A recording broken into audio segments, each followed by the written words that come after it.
Hello, scrappers, recyclers, and investors who are interested in companies that are in the world of scrapping and recycling. Welcome to Shark Scrapper Live. It is great to be with you here, coming in near the end of August. Hot days, but man, it's great to be here. Roger, see you scrapping first in today. Welcome, Roger, Urban Prospector. Welcome, Doggy Bones. Great to have you here. Scrapping Irish, great to see you as always, my friend.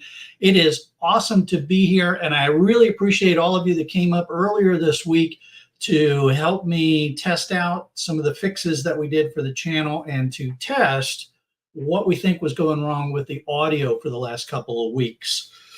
Let me know if we have any trouble today, but I think we've nailed what was going on, and we can talk about that later on. So, boy, I tell you what, it has been a hot week, but it was really interesting this week. I've had the good news is I've had a lot of stuff coming in. The bad news is, man, the shark cage is jammed up with stuff. Hey, Daniel, great to see you. I mean, it is jammed up in there, and you'll see some videos this week where I'm sharing some of this. I had a really good community event this week. One of the neighborhoods, they decided to have an e-waste pickup day. So yesterday for the morning, I was at the community center at this neighborhood, and I took away 2.5 truckloads of e-waste of various types. So a really good community event. All right, well, we are going to dive right into our precious metals discussion. So if we understand the challenge we were having, we should not have any further audio problems because based on my communication with StreamYard and the test we did earlier this week, what we, hey, Mike, great to see you. Scorpion Metals, great to see you. What we determined was that the way I was doing the live stream before, I had both Chrome and Edge browsers open at the same time, and that was creating conflict. So now we have just straight Chrome browser open, so everything should go really smooth. But hey, let's find out, right? This is a live stream. You never know what's going to happen, so let's jump right over to our precious metals discussion. Today we're talking silver, so Scorpion Metals, I know you love silver. Yeah, we all kind of love silver, don't we? So once again, just a reminder, I am not sponsored by APMEX, but I have used APMEX in the past when I buy and sell my physical gold and silver. I believe that if you are going to invest in silver, gold, precious metals, that the thing to do is to hold physical gold and silver.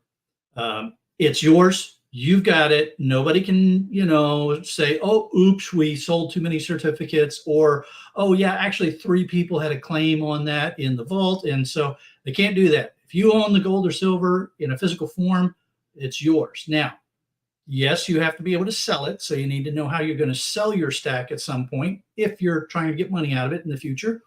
But gold and silver are great hedges against inflation. And I recommend that everybody should have some amount of their investment portfolio in physical gold and silver. All right, so here's our 1 week, because you all know I don't get terribly excited about these one-day shifts. Yeah, it's great to see that silver's going up. We had a little activity here, and here's the 3-day. And again, we saw silver going up just a little bit. Here was that dip there. But, those, especially the 24 hours, it's really hard to get a good read on what's going on there. But if we look back at the last week, what we can see was that silver was slowly climbing, and then we kind of reached this little plateau thing going on here near the later half of the week, and it just sort of held. So silver around 24.5. That's a good buying range, right? So hopefully, those of you that want to buy your silver have been purchasing some physical gold and silver while the price is down in these low to mid 20s. This is a good place to be for buying. When we look at the month, we can see that, yeah, we had this big dip. We were at 25.09. We had this kind of punch bowl thing going on, and we picked back up to 24.6. before leveling out here. So, those people that like to mess around, hey, Copperbuck, great to see you, man. Those people that like to trade silver and gold, they like to see these kind of things, because if you have enough of it and you buy at a peak and you sell at a trough, you might be able to make some money there. I don't actively trade. I'm an investor, so I don't actively trade, like this. But hey, there's people out there that like to do that. On the 3-month, we see that silver was actually down a little bit, 2%. And you can see that if we draw the line from where we started to where we ended, there's that little down slope. And if you look at how much, you got a lot of trough behind that. So it was actually down a lot more than what it was up during that interval. So that's kind of disappointing. But hey, it keeps the prices down to where, average folks can buy silver. And that's one of the nice things about silver. It's a precious metal that pretty much the average person can invest in. At $20 to $25 an ounce, it's a reasonable price. You can go in and buy yourself some rounds or some bars, 1 ounces, 5 ounces, 10 ounces. Those are easily traded again when the prices go back up. So, it's a good price to be at right now. If we look at the year to date, yeah, we see a lot of up and down, and it's up 1%. But look, what is that? Can you even see that? Let's see. If we take the line from here to here, I don't know. You can kind of maybe, if you didn't know that it was up 1%, you wouldn't know that that line was going up, right? So pretty stable in the silver market here. 1 year, oops, use the right button, Sharky. So in the 1 year, we're up 18.5% for the year. So that's pretty cool. And then 5 year, we're up 43.8, almost 44%. Love seeing that. I love seeing those long-term kind of upward trends, because again, I'm an investor. I tend to buy and hold, whether it's my physical metals or my stocks. So I love seeing these long-term upward trends. And what's interesting, you can see here, silver was sort of plodding along. And then we had this jump back in May of 2020. And if you look at the peaks here, you can see the peaks have gone down. And if you look at the troughs are dropping, but they've started picking back up again. So, overall, silver is a good metal to invest in. And then, of course, the real thing that we all love about silver, right in here, man, I tell you what, this was a good time to be selling silver. I was one of those few people that and I don't want to say that, that I forecasted that or anything. I just happened to be paying attention. I saw silver climbing up in the high 40s, and I went ahead and sold, and I did really well with my silver. So these are the kind of things that you look for when you're buying gold and silver, these spikes that you can take advantage of. All right, so I have not had any complaints on the comments section about the audio. So I think we may have solved the audio problem, which is really nice. Really nice. All right, folks. So any questions about silver? I know that a lot of you collect or buy silver, physical silver. And I know that some of you are into the junk silver, which is fine. And I've had, JR Cat has tried to introduce me to junk silver. He may not be here today. He's laying some floor. So we may not see him come up, but he sent me a junk silver coin to help me get my junk started. So, I have a mix in my physical silver holdings. Most of my silver is from the Sunshine Mint, and I talked about that in a previous live stream. So I've got bars and rounds from Sunshine Mint because they have that little logo thing that you can use to see that it's actually a good that it's from the mint. Other people like silver eagles, Britannias, maple leafs, coming from the government mints. They feel like they're going to be, higher quality. Not, but the quality, what the quality is either going to be 999 or quad 9, right? For the purity. So some people love the artistic coins, the pandas and the lunas and those kind of things. I mean, I have in my inventory here. Wait a minute, I think I even have one right over here. Yeah, as you might imagine, I have some of these from the Shark series from the Perth Mint. Right, this is the hammerhead. So really pretty coin. I bought a bunch of these when they came out. They're not making them anymore, and they've actually gotten pretty expensive now. So, it's fun to get the decorative silver coins, but the reality is, if you're doing this as an investment, you want the lowest premium you can possibly get, and the way to get that is to buy rounds or bars in 1, 5, 10 ounce kind of things. The bigger the bar or the round, the lower the premium that you're going to pay. And if it's just a mint, not a government mint, but a recognized mint like the Perth Mint, or Sunshine Mint or JM Bullion, or one of those folks, you'll have a lower premium on it, which means that you don't have to try to recoup that premium when it's time to sell that silver. The other part of what size round or bar to buy is you got to think about when it's time to sell. Are you going to be able to take a 100-ounce bar in someplace and sell it? Maybe, but people get kind of nervous when you put a brick of silver on their tabletop and say, "Hey, you want to buy this?" But 5 and 10 ounce, maybe even bigger than 10 ounce. But I've always stuck with the 1, 5, and 10 ounce bars and rounds. Folks really are comfortable when they're, folks like coin dealers and pawn shops and other people online, and even AppMex and Kitco, they are more likely to be able to and want to buy those things than a big brick of silver. So, and Doggy Bones is saying silverware. I can't argue that. Doggy Bones, it's if you know what you're looking for, you can find some nice silverware out there that that's got some good silver. I would recommend that you research it before you go down that road. I'm guessing that Doggy Bones has researched silverware and he knows what he's looking for. He knows how to look for the right marks on the silverware to know that it's real silverware, what kind of silver it is. And, it's little things like when you see a knife, that the weight of that knife, that's not all silver, right? The blade is not silver.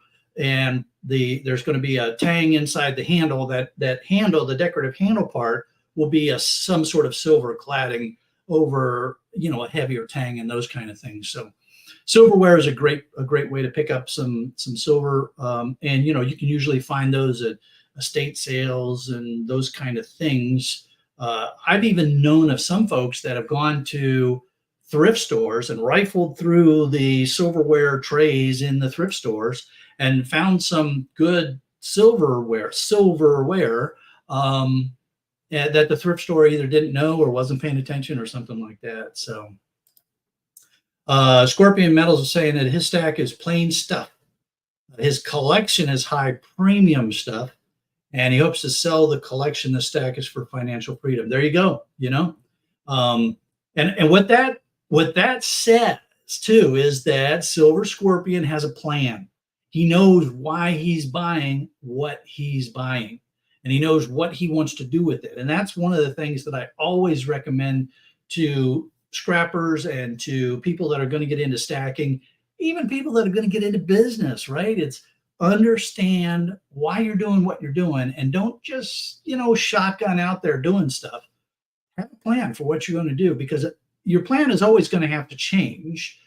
But at least when a change is forced on you, if you have a plan, you understand what the change is doing to you, good, bad, or whatever. So, yeah, very good, Scorpio Metals. Great to hear that, man. Okay, well, let's move right along into our safety note for the day. And I got to tell you, for this safety note, well, we actually have a little a little something going on here that is going to help us move right into why we're talking about this particular subject. And our safety note today is weather. Got to understand the weather. Now, I'm not saying you got to go out there and be a weather forecaster, right? You know, you've got all manner of apps you can on your phone. You can pull up the app and you can see what your temperature and forecast is going to be. It's actually a very warm, well, 92 right now and sunshine all day long. And our forecast for the week is low 90s, except on the middle of the week when we're going to dip into the mid 80s because it's going to be raining a lot. So, even if all you do is pay attention to this app, I, though, recommend that you take a look at things like the National Weather Service website and understand what are the seasonal kind of things that you need to worry about where you live. So, I live in Florida. So what do I worry about through the summer and fall? Hurricanes. Well, I don't really worry about them, but I pay attention to them, right? So we pay attention to hurricanes because they happen here. Now, if you can, this is current. I just called this up. So we've got Idalia and Franklin out there, and we can see that Idalia is forecasted to come up into Florida. Here's the wind speed probabilities. This is for tropical storm force winds. You can also go in and you can look at the, they're called static warning cone static images. And this gives you an idea of what the track of the and forecast of the storm is going to be. So you can see that Dahlia is going to is forecasted to strengthen, head north before sort of recurving across the coast of the U.S. and out into the Atlantic. Now, there are some people that they would look at, wait a minute, hurricane here in the Gulf Coast, and it's going to track right over, oh my God, it's going to come right over Jacksonville. We're all going to die. No, it's going to weaken. So, the thing about hurricanes is that they need a warm sea surface temperature to feed them.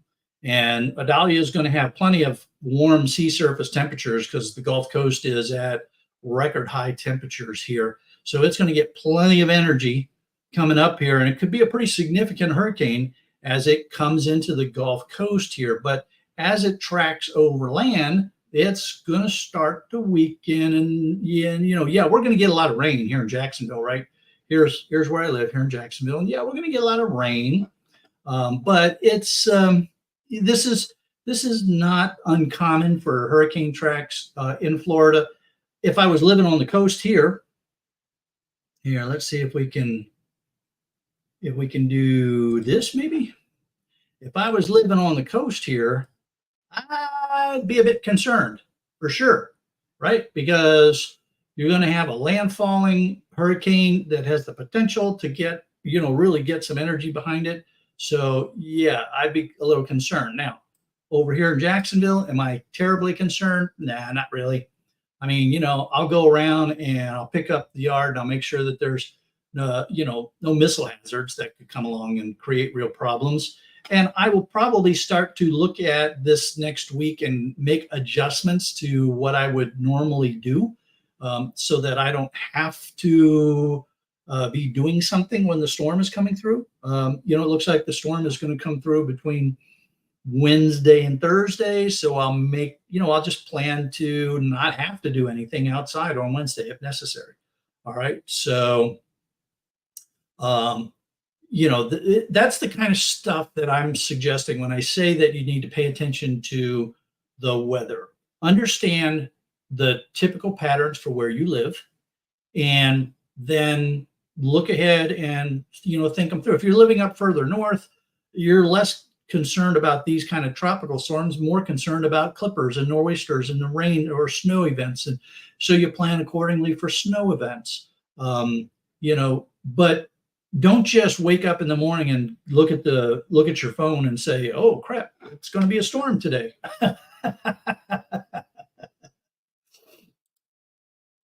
So the wait a minute, let me get rid of you. Come over here. Do that, and do that. There we go.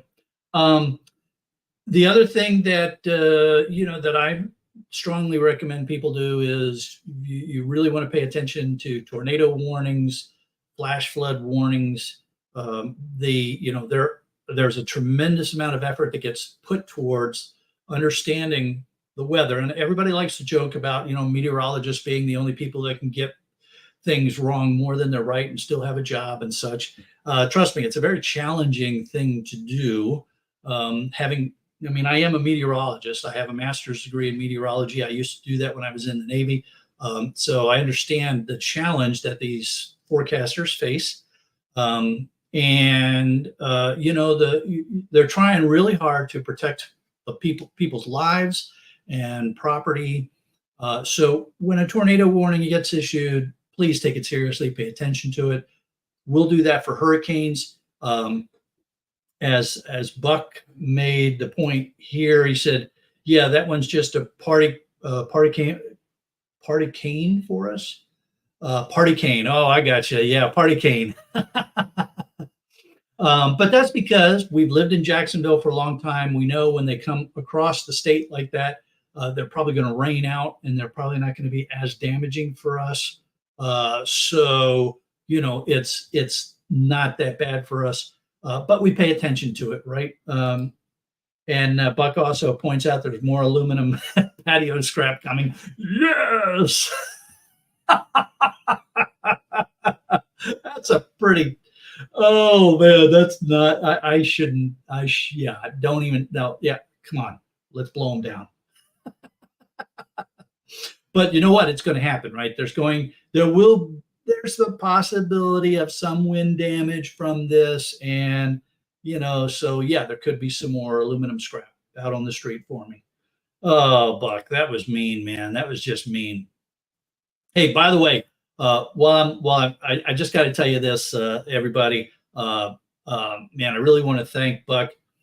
This week, he came by to bring me something, and we'll be looking at me scrapping some of the stuff that he brought to me. And I should have, in fact, I think if I get everything together this evening, Monday's video will be one of the things that Buck brought to me. While he was there, we're talking, and I'm cleaning all that aluminum that I found on the street that was in Friday's video. Well, Buck's not the kind of guy that can just stand around and not do anything. And so he went and got his driver kit, and he was helping me clean up that aluminum. So we're just standing around for, I don't know, half hour, 45 minutes, chatting, talking about all kinds of stuff and cleaning aluminum. So Buck, thank you very much, man. I really appreciated the help and the conversation, and it made the day go by really fast. All right, so safety, weather, understand the weather where you're at, pay attention to the watches, the warnings, plan accordingly, and overall you should do fine. And of course, that also includes, the heat warnings. There's a lot of the country that's been dealing with heat warnings, and we've talked about heat and heat safety related things in previous videos, so I'm not going to harp on that. All right, it is time to talk about our industrial metal for today. And it's another one of what they call the white metals. Silver and aluminum are frequently called white metals because of their colors when you look at them. So we're going over to the kitcometals.com website, and let's see what's this. This is a Temu advertisement, so we'll get rid of you, Temu. Oh, and look, Timu's down here. Boy, Timu's really, really advertising, really pushing on some of these sites. So we're over looking at the 24-hour aluminum. It's up a bit, which again, 24-hour over the weekend. Don't get terribly excited about that. But this is what I really wanted to talk about today. Look at this spike, right? We've got where are we at here? Wait a minute. Here we go. So this is the 30-day aluminum spot price. And so it's trucking along, and it's actually going down a little bit here. And then all of a sudden, boom, it just bangs right up there, right? And then it drops off again, and it's just sort of tooling along. What in the world's going on here, right? So what happened on, let's see, this is August 14. So here's August 14 was the spike. So something happened either on the August 14th or the 13th or something that caused the aluminum market to get nervous. And there's this spike. And I'm going back and I'm looking at the news and I'm trying to see if there's, what in the world could that possibly have been? Was there something that happened with the Russia-Ukraine thing that got everybody nervous? Was that I don't know, was August it's like you go back to the news and you're like, what happened on the 13th that could have spooked the market like that, right? The war with Russia's war in Ukraine, that's on again, that's got on again, off again kind of impact on the aluminum markets, but the aluminum industry has had plenty of time to digest and deal with that. It'd be amazing to me that would cause a spike like this. So, I'm sitting here scratching my head thinking about that. And then I asked the question, well, let's see, does this commonly happen with the aluminum market? Well, we look back 60 days. No, just there's this one spike here. And, otherwise there's some ups and downs, of course, like any market, but and we look back at, whoa, wait a minute. We look back at 6 months and look at that. Here's the spike here. And there's the spike that we were just talking about.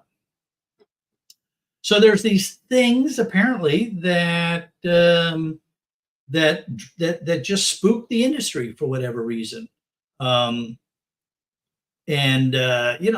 look here at the year. Well, no, we only had these two big spikes. If we look back across the year, a lot of gyrations, a lot of ups and downs going on here. And actually, the first part of the year was pretty noisy. You look at how much difference there is in these spikes. The first part of the year was actually kind of noisy compared to the later part of the year, with the exception of these two spikes. And then if we look at the 5-year, we'll look at this. 1, 2, 3, 4, 5, 6, 7, 8, 9, 10, 11, 12. 12 of these spikes over the course of the last 5 years. I mean, these are very anomalous kind of spikes. When you see this kind of stuff jumping out like that, that's when you're scratching your head and going, wow, what happened? What caused these kind of spikes? So I'm curious if those of you there, because you all are smart people, you're out there paying attention to this industry too. What do you all think would be driving? Hey, E-Waste Jill, great to see you. What do you all think would be driving some of these kind of spikes? And we can probably attribute some of these spikes to global war or some sort of thing like that not global war, but a war, a major conflict, something like that goes on. I just found it was interesting that in the aluminum market that we see these kind of spikes like that. And of course, we go back and look at what's going on with the inventory. Here's our just to refresh. I'm going to go up to the 30-day spot price. So here's the 30-day spot price. that spike occurred on the 14th of August. It lasted for a day or two and then dropped off again. Otherwise, prices were relatively flat, almost going down a little bit, right? Other than the spike, we see the prices were kind of trending down slowly. So now let's go look at the 30-day London Metal Exchange. And, well, the 30-day London Metal Exchange warehouse stocks, they're just sort of drifting down. Here's the 14th of August. There's no major event from the metal exchange going on there. And then we do see that here on, what would this be, 20 August, we see that the inventory picks up again. But the spike was back here.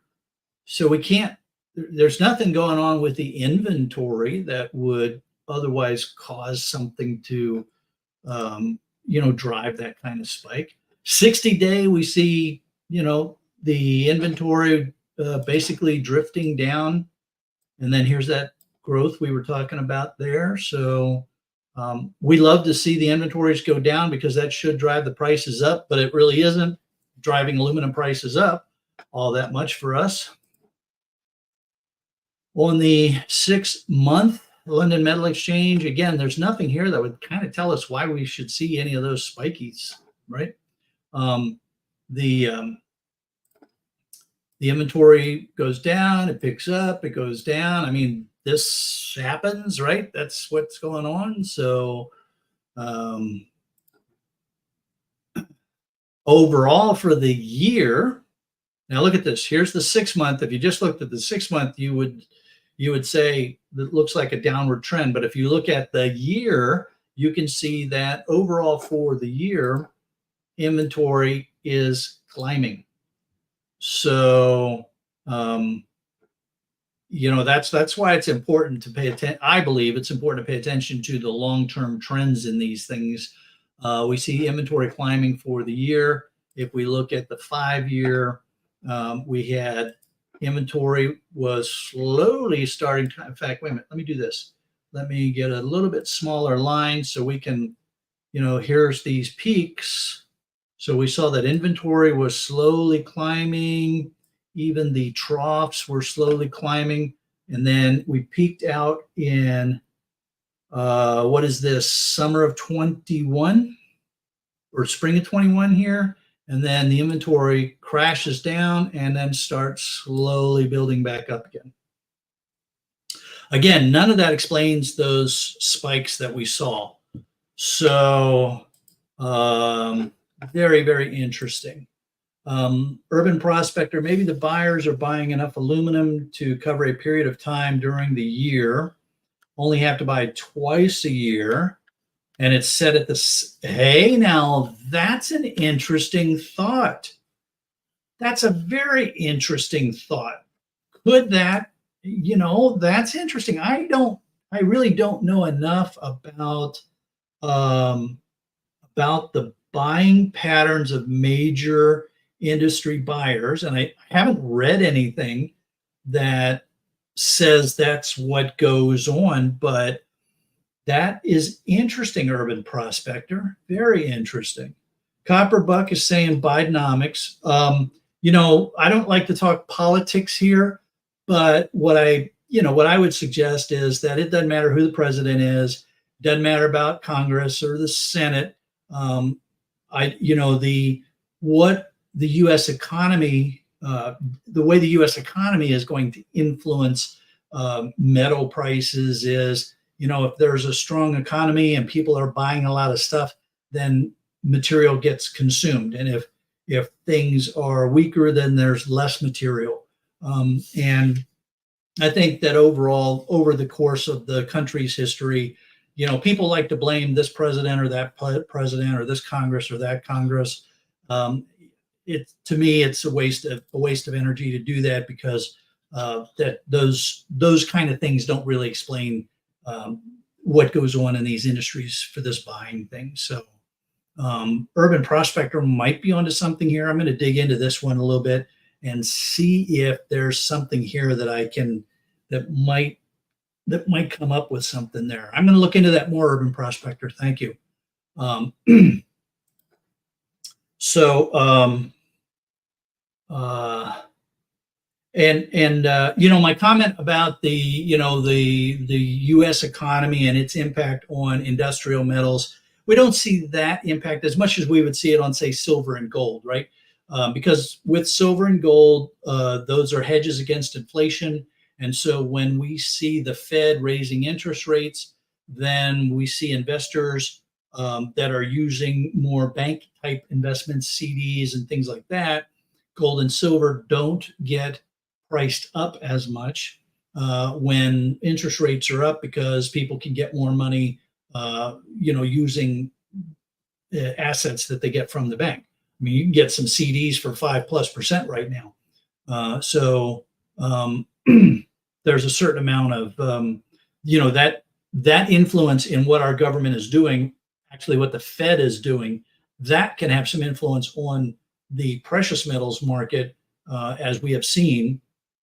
But the overall trends in industrial metals is is more of a global economic kind of influence going on there. So, all right, and Urban Prospector adding in, think trading places, with the orange juice. Yeah, boy, that's one reason why I don't trade futures and such. I actually, man, I remember that I actually like that movie, Trading Places. It's a crack up. And I watched that movie, and when I started investing in stocks, it's like in my mind, I'm like, oh yeah, I'm going to do that. I'm going to time the market. I'm going to make millions. And then all I did was lose a lot of money until I went and got an MBA. And then I learned about how businesses work and how the stock market works and such. And that really changed my whole perspective on how to invest in companies. Oh man.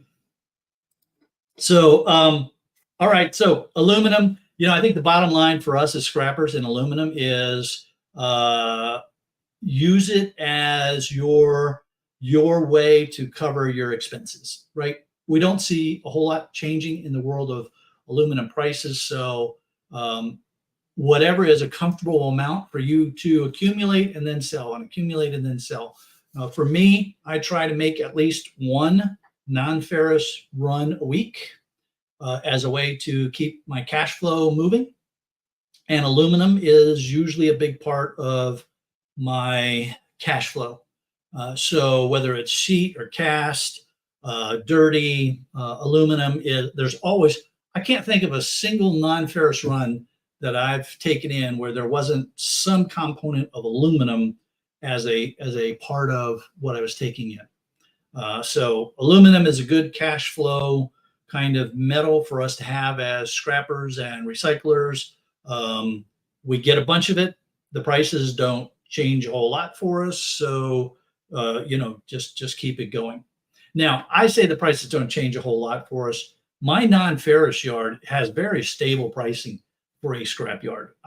As I've listened and read comments that people have made about pricing in their areas, I have realized how fortunate I am that my non-ferrous yard has such stable pricing.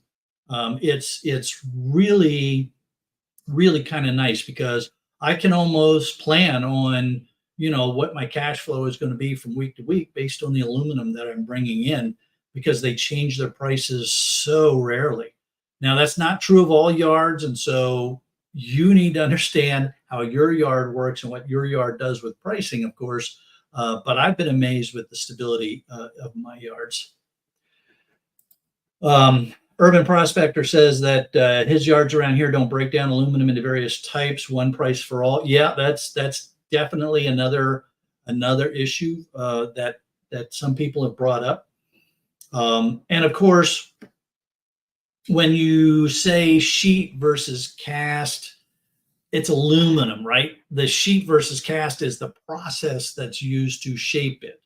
Now, that process suggests what the quality of the aluminum, because the different grades of aluminum alloy are used in those in a sheet material versus an extruded material versus a cast material. And the cast gets even messier because, so for instance, my yard will take zinc, pot metal, cast, aluminum. Cast is cast, not, they might as well just call it non-ferrous cast, right? So unless you have an XRF gun or your yard has an XRF gun, they're not going to know what the actual aluminum alloy is unless it is stamped. Some of you may remember that for a while, one of my clients was a cell phone tower repair company. And I was getting some really big knocking pieces of aluminum from them. And they were actually on the material, it was stamped what the alloy was. So that was kind of useful because my non-ferrous yard then knew exactly what they were buying. And because I was bringing in pretty big loads of that particular kind of material, they would tweak the pricing a little bit for me when I would bring in that stuff. So yeah, aluminum for some yards, just aluminum. Roger at CU Scrapping is saying his yard's the same, but watch when they put it that way because they will separate it into boxes. Yeah, and so they may buy it all as one, and then they might separate it out as part of their process to increase their margins.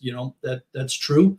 I don't know what you can do, Roger. Have you ever called your yard out on that? Have you ever asked them, hey, how come you only pay me one price, but you separate it?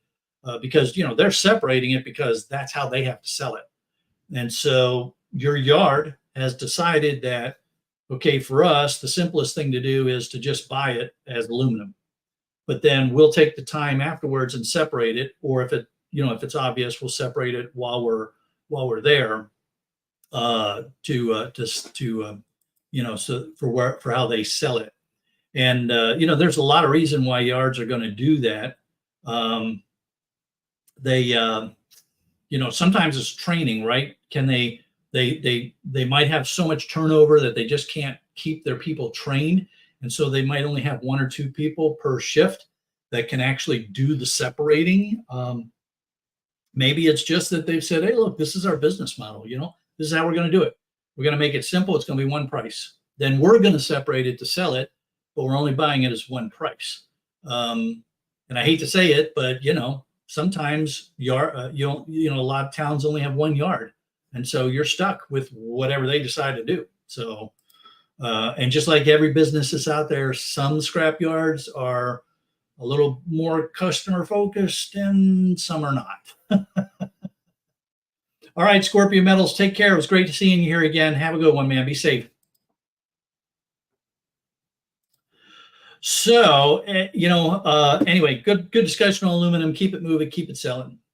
All right, now then, our business note for the day. And this came up, I thought about this because of the community event that I attended this week. So about 2 months ago, a lady from one of the HOAs reached out to me. She got my business card from a contact of mine in the Business Networking International, BNI. And this particular HOA, they're trying to do more for their homeowners than just collect fees and charge them when their grass isn't cut. And so what they're trying to do is, hey, everyday Solers, great to see you here. How's little man doing? Anyway, they decided that they wanted to do this e-waste collection day because the county that they're in only does something once a year, and you have to go to a specific place to turn it in. So they thought that this would be something that the homeowners would enjoy. So they did a great job. The HOA did a great job advertising this. I think starting 2 weeks ago, maybe 3 weeks ago, I started getting phone calls from people. I've got this. Does this qualify? Will you take this? That kind of thing. So, okay, well, our prayers are with them, Solers. Our prayers are with them. You know that. So, I went in and again, I wasn't sure how it was going to play out because I've been to these, I've done another one and it was a waste of time. So anyway, we get there, it went from 8 to 12. And I think it was, I don't want to say it was steady as in the cars were backed up, but it was definitely moving. I mean, there were definitely a lot of people, showing up. Um, and so um, the input of, so I ended up with 2.5 truckloads, 2.5 Sharkmobile loads of scrap. So and it wasn't just junk scrap too. I mean, there's PCs and of course the VCRs and VHSs and DVD players and stuff like that. I had a bunch of stuff from a musician, and I also made some good contacts. So it's like it got me to thinking that there's certainly free stuff out there, and but as a buddy of mine used to say, if you walk around with your lawnmower and you put a sign on your back that says "I'll cut lawns for free," you'll be busy all day long. As soon as you start charging somebody, that's when things get dicey. So there's an interesting balance for us as scrappers and recyclers. I know there's some folks out there that they don't pay for anything; it's all free. In the sense that they won't pay for scrap. I mean, there are some people that comment, you would think it's like it's against the law. I am not paying for scrap. And that's fine. You just have to recognize that there are limits if you're expecting people to just give you stuff for free. Some people actually want to get paid for their scrap, and a lot of businesses that are out there will expect you to pay something like, electricians and plumbers, those kind of craftsmen. They know what copper's worth, what wire's worth, and they'll expect to be paid for it. Some don't, right? Some of them are just so busy that they just need to make it gone, right? So it's this balance of buying stuff and what you get for free, and then what you're going to do with it, and it becomes an interesting game from a business perspective because if you're trying to understand the profit margin on something, it really can get tricky when you say, well, wait a minute, I get some of my computers for free. Other computers I have to pay for. So what's my profit margin by scrapping computers? Now, of course, I got the Geek Shark alter ego. So the Geek Shark is back there saying, well, this is what an average computer is worth. So it's just gravy when it's free, but if we have to pay for it, don't pay anything more than, such and such. Well, the problem with that is that we also all know that not all computers are created equal, and some of them are really expensive, and some of them have a lot, like the older ones are going to have a lot of good gold bearing materials in them. And oh man, yeah, just really it can really mess with your mind if you're getting too granular in your approach to the numbers. So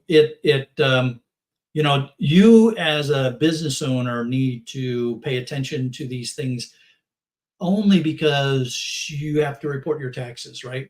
So if you bought something, you're paying for goods, it's a cost of goods.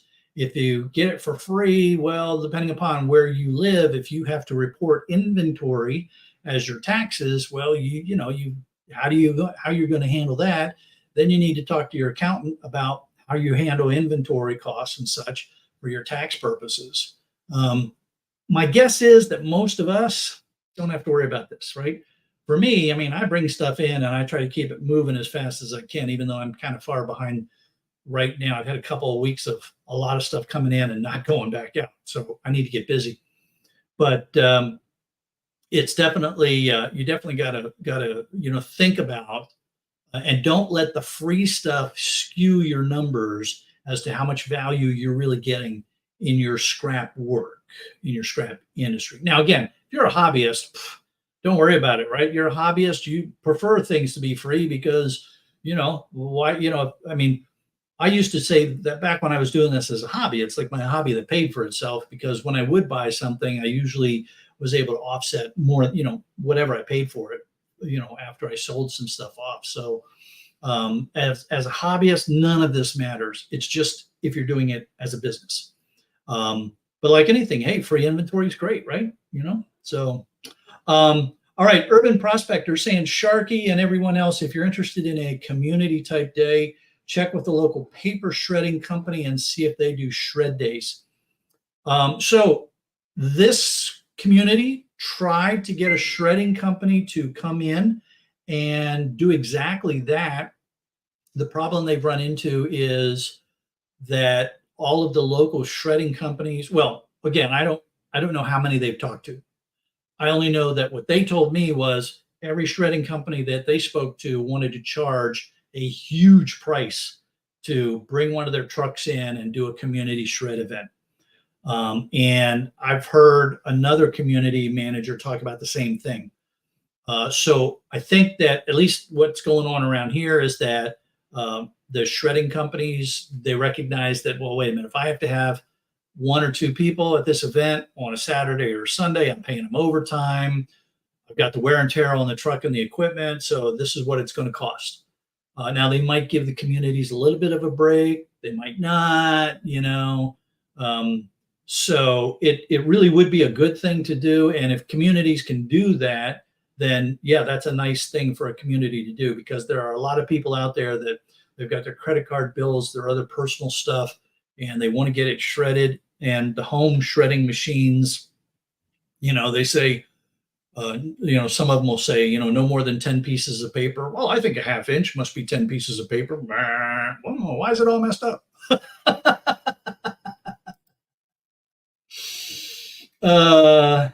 Let's see. Then go to the shred company and ask if they would like to support e-waste drop off. Yeah. Okay. So you're tying them back together again. So like if they're going to do a shredding thing, would they also do the e-waste thing? Yeah. In this case, they were doing the e-waste thing and they were trying to get the paper shredder there. So a little bit of a twist to that. So, yep. Roger, CU Scrapping says, during your event, did you take CRT TVs? I have to charge for them to dispose of the tubes and all the plastic.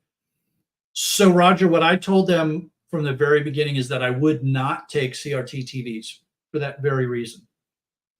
Now around here, it's a little bit weird on what the transfer state. There are times when I've taken in the tubes and I've been charged, other times where not. But what I told the community managers a couple months ago when they were planning this thing was, I said, look, please put a note, no CRT TVs. Then I had to explain to this one lady what a CRT TV was. But anyway, so I asked them to specifically make a note, no CRT TVs, no hazmat. And that turned out to be really useful because I didn't have anything that showed up that was of concern. The worst that showed up was some lady had a bag full of batteries. Literally this bag with nothing but batteries in it. And I had to tell her, I said, I can't take those. You'll have to take those to the transfer station. So, yeah.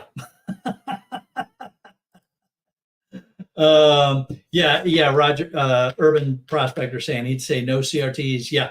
Yep. It's definitely, you gotta understand, again, you need to understand where you're at. If you have to pay to dispose of those, then yeah, you're not going to take them. And I just have to explain to people, I'm sorry, but you're going to have to take that to the transfer station yourself. You're correct. Sharky used to do them for 6 years. I've asked the company and multiple companies cover the cost. Yeah. Okay. All right. I got you. And one of the other things that I had that would come up when people were dropping stuff off at this community event was they would ask me, what do you do with this stuff? And what about all the plastic? And I was just very transparent and upfront with them. Tell them, hey, look, a couple of years ago, I had a guy that bought the plastic from me. He went out of business. I haven't found anybody else. So after I take out the recyclable components, the plastic's going in the trash. And this one person, she kind of got a little bit, I don't want to say she got uppity, but she's like, so why should I give this to you? I just throw it away. I said, yes, ma'am. You can just go throw it away. But then all the stuff that's on those circuit boards and things that shouldn't be in the landfills will end up in the landfills, as well as the plastic. So at least if you give it to me, there's a little bit less that's going in the landfill. And then I asked her if she wanted me to put it back in her car. She said, no, keep it. And what are you going to do, right? Let's see. Daniel Winger says, if you get it for free, pay yourself company for it so you have the money to fall back on. Money comes in handy in an emergency. Oh, yeah, absolutely. Yeah, money always comes in handy, emergency or not, right?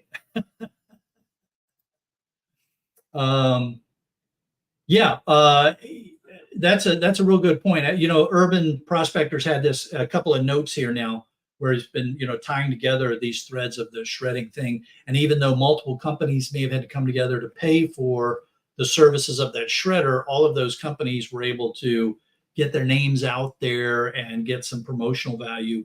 And that was something that I did. I handed out my card. Everybody that dropped off some scrap, I gave them my card, and I said, if you come up with something else before the next event rolls around, give me a holler and we'll see if I can come get it for you.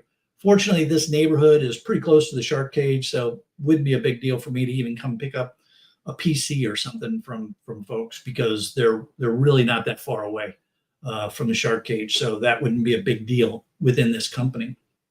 Within this community. But the other thing that was really nice was some of these people were business people, and so they said they're going to talk to their company, and they're going to see what they can do to get me with business from their company. All right. Well, oh my, we're running a little bit behind schedule here. We really got into that conversation, didn't we? So let's pop over here and talk about our stock report for the week real quick.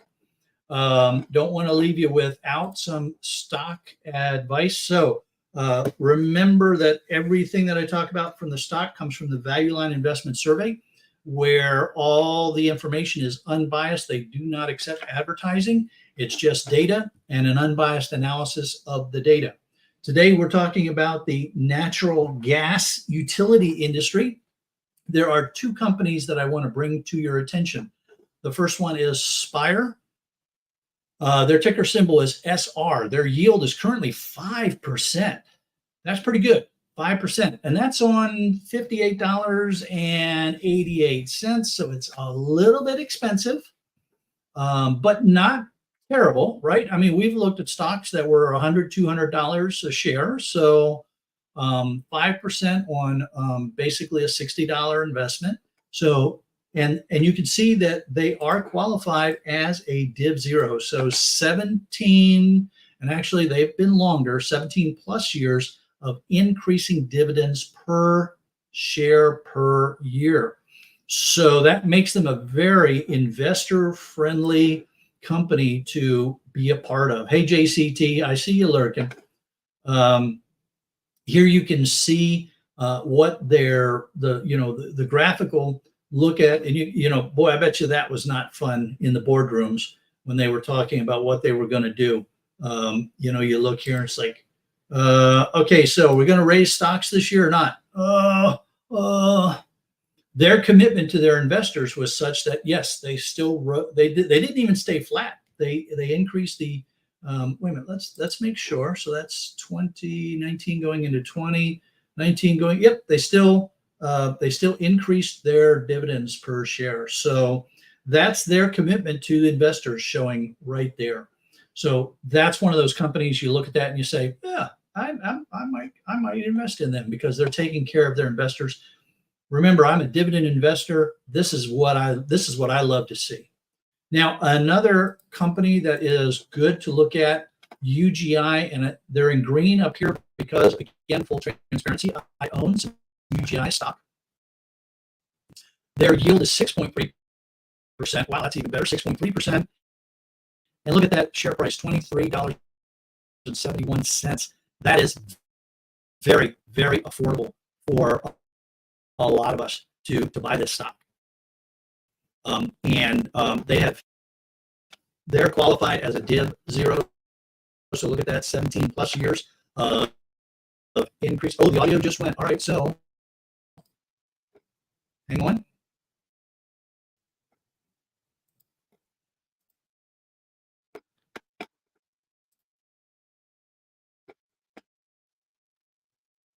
Now that's interesting that the Excel spreadsheet was messing up the audio.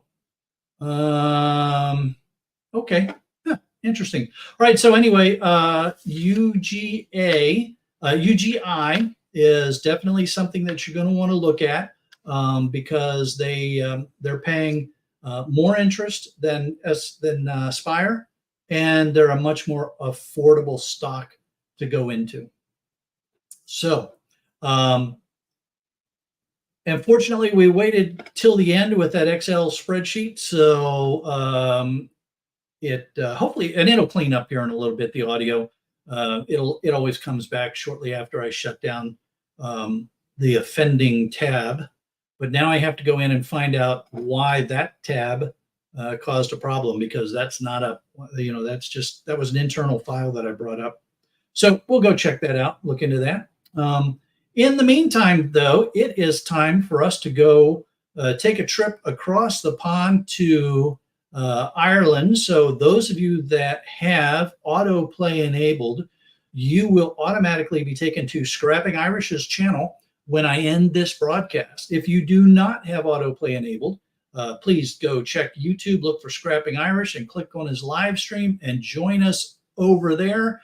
You never know who's going to show up on the panel, and it's always a good, lively discussion, and we never know what's going to come up during the discussion. All right, everybody, have a very safe week. I will see you over in Ireland.